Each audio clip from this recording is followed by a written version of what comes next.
皆さんこんにちは。こんにちは。今回紹介するのは、第二次世界大戦の終わり頃、ドイツで研究されていた車両です。初のドイツ車両ネタやな。では、どのような車両だったのか、早速見ていこうと思います。こちらです。またどでかい方乗っとるで。この車両は、シュトルムモーター 38D などと呼ばれていました。ほう。このヤバめの方はどう使うん？実はこの兵器、砲弾を発射する前にちょっとだけ変形するんだよ。こんな感じ。ほんまや。普通の戦車とはちゃうんか。具体的にどのような兵器だったのか紹介していきます。まず最初に、シュトルムモーター 38D と聞き慣れない言葉が使われていることについて、そもそもどのような意味があるのでしょうか。あかねちゃんはこの画像と名前を見てどういう意味かわかるかな？ちなみに、ドイツ語ではこのように表現されているよ。全然わからんな。シュトルムはドイツ語で嵐や暴風、軍事分野では強襲、突撃という意味もあるそうよ。ということはモーターってなんや？ミニ四駆のあれか？日本語でモーターといえば、電気で動く電動機を指す言葉でよく使われますが、ここで言うモーターは、迫撃砲や急砲を指す言葉です。なるほど。ということは、突撃迫撃砲 38D みたいな感じか。ほぼ合っているんだけど、ドイツでは迫撃砲と急砲は異なる言葉が使われていて、あくまでドイツにおける分類では、モーターは急砲という意味があるらしく、そのまま訳すると、突撃急砲 38D ということになるのかな？突撃急砲か。前置きはこのくらいにして、そもそもどのような車両として開発を目指したのか紹介していきます。シュトルムモーター 38D のベースとなった車体は、1944年3月頃に計画が始まったドイツの軽駆逐戦車ヘッツァーの改良型となる D 型です。つまり、これを基本に改造して大きい方を搭載したってやつやな。そういうことになります。ちなみにこの D 型は、第二次世界大戦中に完成することはなかったと言われています。ということは、このシュトルムモーター 38D も試作車は作られへんかったんか。この車両は設計されたものの、未完成のまま終戦を迎えました。ゆるふわ軍事チャンネル。次に、なぜこのような奇抜な車両が考案されたのかについて紹介していきます。ドイツは当時、この車体の可能性を最大化することを求めていたそうです。最大化？この最大化が何を意味するのか。シュトルムモーター 38D の見た目から、予想では最大の攻撃力を付与することにあったと考えられます。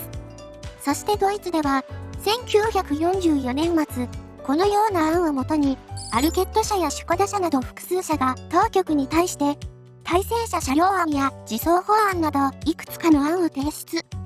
その中で、シュコダ社のシュトルムモーター 38D 案が選定されました。この車両は、どのような仕様で提案されたのでしょうか？注目なのはこの方やな。シュコダ案は、38D 駆逐戦車をベースに、なんと直径 280mm の砲弾を発射できる能力を持っていました。280mm？巨大な砲弾を発射するため、巨大な砲身も搭載することになったものの、車体に搭載できないことが判明。何してんねん。そこで、38D 駆逐戦車の車体を延長。さらにエンジンは、180馬力から220馬力にアップグレードしたものを車体中央に配置しました。運用上の理由で車両後部の底をくり抜いたり、巨大な砲身が移動の邪魔にならないように斜めに収めました。ちょい待て、それもう別の車両やん。ちょっとだけ変えてるだけだからね。ちょっとってレベルやない気がするけどな。敵を攻撃するときはどうするのか。シュトルムモーター 38D は、一般的な戦車のように、そのまま砲身を向けて発射という風にはできませんでした。まず発射準備として、最初に、車両の底からベースプレートを展開。砲身のロックを解除し、後方にせり出します。そして、砲弾を詰め、砲身の底をベースに置き、方向を調整して発射という動作が必要でした。かなり大変そうやん。ちなみに砲身は、上下方向に35度から80度、左右に、それぞれ20度の可動範囲があったとされています。放たれた砲弾は放物線を描き、対象及びその周囲を破壊するという攻撃方法でした。あれ、砲弾って車両に何発積めるん？この車両の詳細を示す資料が残されておらず、分かっていません。現在は車両がそもそも小さいことから、内部に砲弾を収めるスペースはなかったと判断されており、砲弾を輸送する専用車両が必要だったようです。運用面も大変な感じやん。それで、砲弾の装填はどうするん？どのように想定するのかは明らかになっていないらしく、考えられる方法として、一発撃ったら一旦砲身を水平に戻し、輸送車を横付けするなどして砲弾を装填。再び砲身を起こして角度を調整し発射。という手順を繰り返すということになります。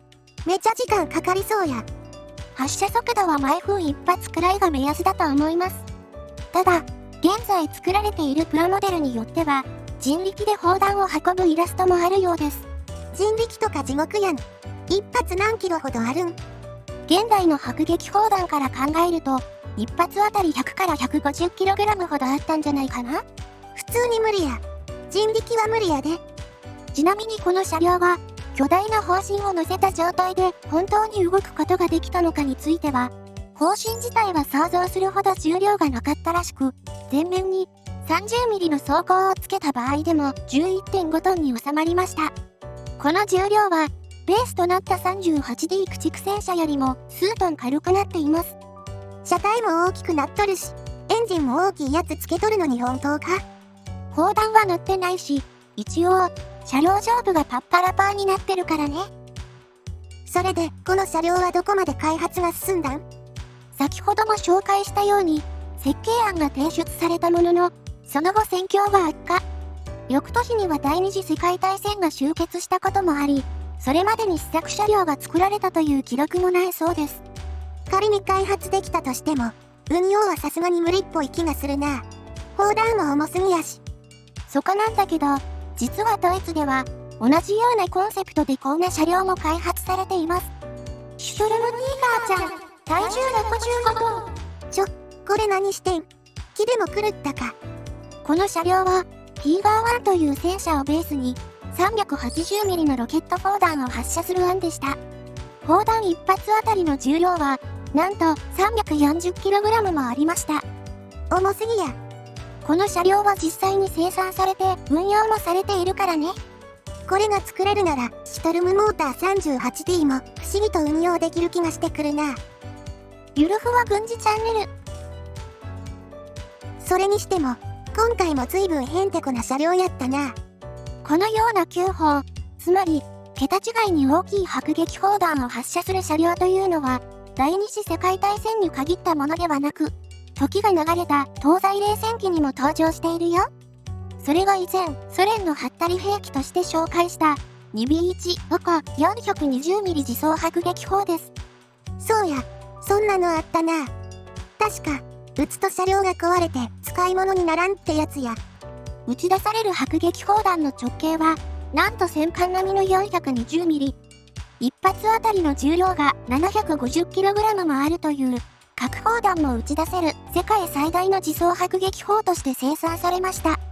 興味のある方は、ぜひ概要欄のリンクから閲覧してみてくださいね。今回はここまで。最後までご視聴ありがとうございました。よろしければ、チャンネル登録と高評価をいただけると嬉しいです。では、次回の動画でお会いしましょう。またね。またな。